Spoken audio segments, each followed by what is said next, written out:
Welcome back, everyone. This is Xanthi, and welcome to my channel Into Pieces. Now, this is part 2 of a 2-part series about the first time I do a 4,000 piece jigsaw puzzle. So if you haven't watched the first part, I suggest you go back and watch that, and I'll pop up a link on the screen for that. Otherwise, if you have watched the first part, let's get stuck into part 2, where I make some more progress and I finally finish this puzzle.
This bunting is harder than it looks.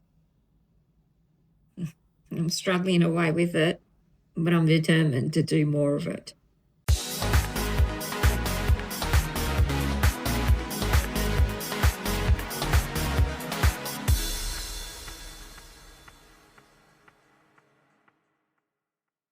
Well, that is as far as I'm going with the bunting for now, because it's doing my head in. I think I need to move on to something else and then come back to it after.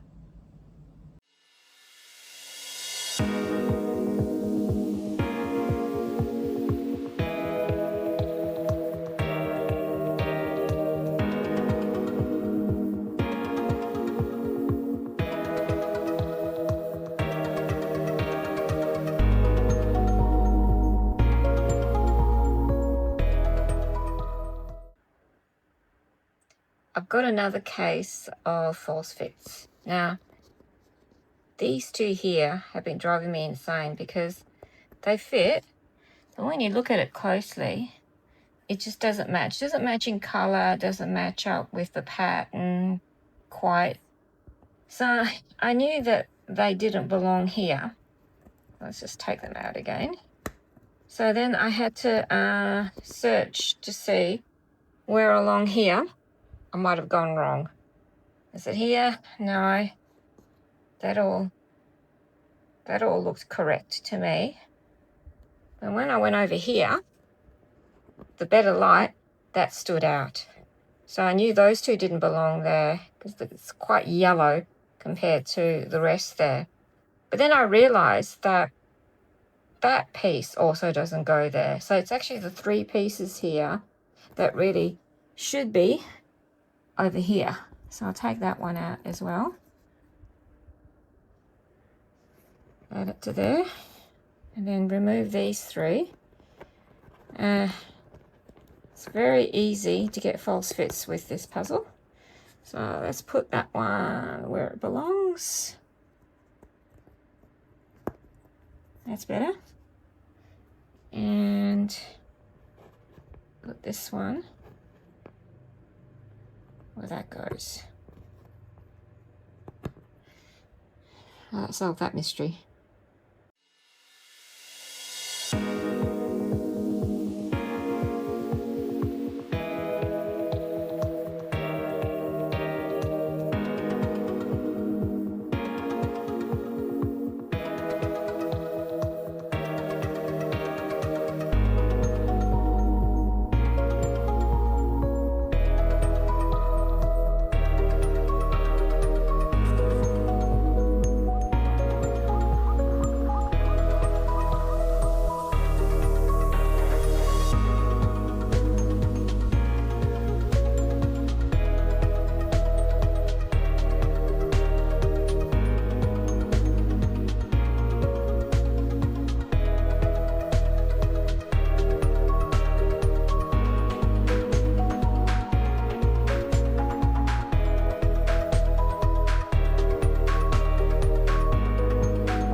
this puzzle is forcing me to do two things that I'm not really keen on doing. One of them is pick and place, like really staring closely at details, finding that piece and then painstakingly placing it. But that's what I've had to do with these book covers here. I went through the pieces and I pulled out ones that had faces and all sort of distinct, sort of, you could see the front of the book rather than the spine ones, and then placing them down. So I've done a fair few. I think I'll have to do another sweep of sorting to find some more. But the other thing that it's forcing me to do is shape sorting. That's a lot of the green that I think is up here, up around here. It doesn't look like a lot, but it is, because it actually spans right across the front of the top of this puzzle. So yeah, I figured there are lines and things to give me clues, which helps. I'm not just going through and shape sorting just plain green flat pieces, but I figured if I shape sort, it might make it go a little bit quicker. So yeah, I got some work to do.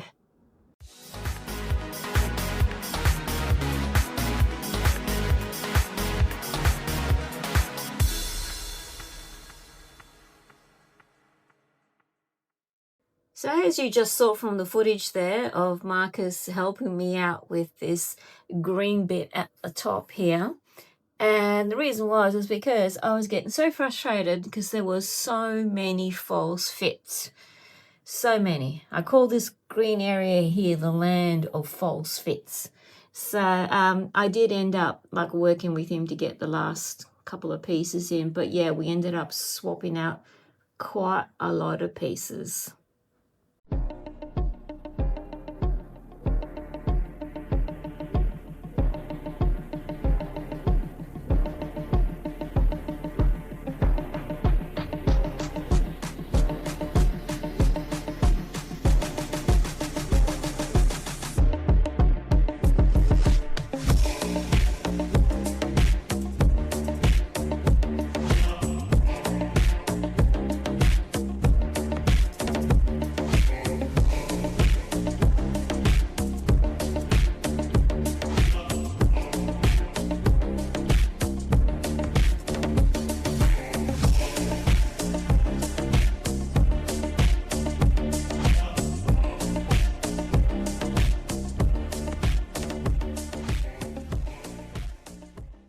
Just a little update now as to where I'm at.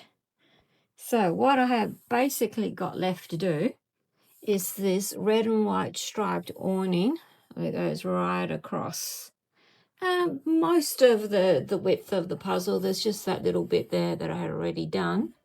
So I was quite surprised because I really thought that, you know, the central bit with all of this was going to be the last bit that I did.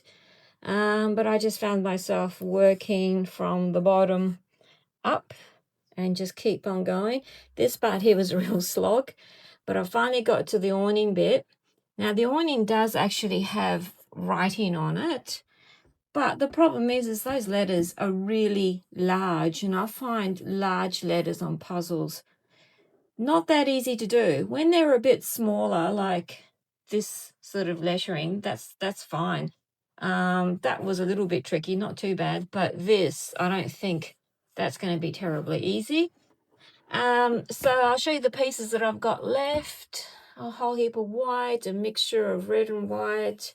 There's the red and white, but with the white looking a little bit sort of dirtier, sort of darker. That is what I believe to be the lettering. Some more lettering, some mostly solid reds there, and just some other miscellaneous ones. So that's it. That's all the pieces that I've got left to do. So hopefully it's not going to take me all that much longer to finally finish this 4,000 piece puzzle.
And it's done, finally.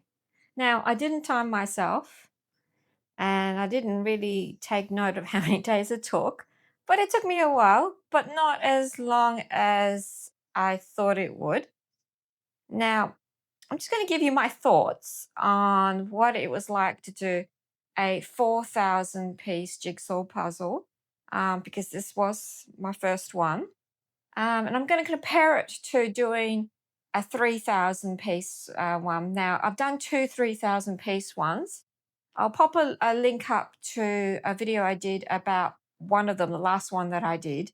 But I had done two, and one of them was actually a panoramic 3,000, which I did do on this table, and it took the whole basically length of the table, but it fit widthwise because it was panoramic. Now, the problem with this one was that although it fit lengthwise, widthwise, it was too too much to fit into this table. This table was too narrow. Now, one lesson that I've learned is really think about the prep of where you're going to work on. Now, I did choose to do this one as one piece and not just to do like sections on big foam boards and then put them all together at the end. I kind of thought, well, 4,000 is still a reasonable size to do as one big one. I did think that a 3,000 compared to a 4,000, well, it's only 1,000 piece more. How bad could it be in regards to logistics? Well, it does make quite a bit of a difference. So I think lesson learned here is that I would probably prep my surface a little bit better, because as you saw in the progress footage, I had to stop and stick these sheets together underneath with a bit of tape. I had to rethink how to clamp them together and clamp them onto the table. I also had to consider the fact that it was bending down. It still is sort of bending down a bit on the far end where it's hanging over the table. So there was that to consider too. So I was kind of Frankensteining it along the way to try and make it work. Whereas I think next time I will be a little bit better prepared. Now, in regards to actually just doing 4,000 compared to a 3,000, well, because of the dimensions, I found that I couldn't really get away with leaning over and working on the top. I mean, I could have if I wanted to, but that would lead to back pain. So I did lean into more of walking around the table and doing things upside down, or at least working on boards, a section, and then going and putting them in rather than doing a big area upside down. So that helped. Also, I found that, my goodness, there was so much sorting involved. Now, I don't actually mind sorting, to be honest, but this did involve a lot of sorting and then resorting and then resorting and then micro sorting. So yeah, if you really hate sorting, these larger piece counts, probably you will not, you really won't enjoy at least that part of it. I just found that I don't mind sorting, but you have to be prepared that there's a lot of sorting involved. In regards to this puzzle in particular, I knew going into it that Educa has a loose fit. They're quite crumbly. So you couldn't really pick up, occasionally I could pick up little islands and move them around. But generally speaking, don't expect to be able to do that with Educa. They're not the loosest fit that I've experienced. So I still don't mind doing an Educa. And they do quite a lot of larger piece counts, and they're decent. I would do another Educa large piece count one. In regards to the size of the pieces, I think they're a little bit on the smaller side, but not ridiculously small. I've seen smaller, but no problem really with that. I would probably dislike it if they were bigger, because it just made the whole space management even harder. One thing I wasn't keen on was the false fits, because there were some areas that really were notorious for false fits. Um, and sometimes I could pick up on that pretty quickly. Other times it took me ages to figure out something was wrong. And there were some areas that were more prone to it than others in this image, but um, I guess it could have been worse. I think one thing I have to say though, if doing a larger piece count, is obviously the picture is blown up, and I found that the picture quality was really good. It wasn't like, I mean, there were some areas that were blurry, but it was the nature of the image. It wasn't blurry just because it was blown up. But just be prepared that if you haven't done a larger piece count, is that some areas are a little bit boring to do. And once you blow it up to 4,000 pieces, there's going to be obviously more pieces in that area, that boring area, to do. I was lucky in that, like, some of the really sort of like the stonework areas were a bit dull to do by their nature. Luckily, they didn't dominate this image. What did dominate this image was this yellow in the middle, where you had a lot of sort of kind of not very well defined yellowish sort of tinge on these books, and that got a little bit tedious to do. But it wasn't terrible. I was very happy that it was complete. There was no missing pieces. There was a few times where I thought I think about 3 times where I was sure as how I had a missing piece, only to find it sorted or hiding underneath the tray, on the floor. So one thing about large piece counts, I think when there's a missing piece, it matters more than when you're doing a smaller one. And also, you just have to be a little bit more careful with your piece management. Now, the fact that I didn't have much extra room on this table meant that a lot of the trays with pieces I had to put on a different table across the room and go backwards and forwards and just bring a few trays that I want to work with at the time. Because if I had them all here, it would be covering up what I worked on or areas that I want to work on. And I didn't want that. So there is that. If you've got the space to have your pieces nearby, that's great. But yeah, I had to get a little bit of exercise going up and down and getting these pieces. But yeah, all up, I'm really happy that I've done this 4,000 piece puzzle. I have no desire to do it again. But it's spurred me on to think, yes, I'd like to try one step up to my first 5,000 piece puzzle. Now I've got 2 in my collection, and I've got an idea of which of the 2 that I would like to tackle next, but that will be for a future video. So if you want to see that video, make sure to subscribe, because then you will get notifications as well when that video will come up. I don't know exactly when it will come up, but it will be sometime later this year, because really am itching to get started on it.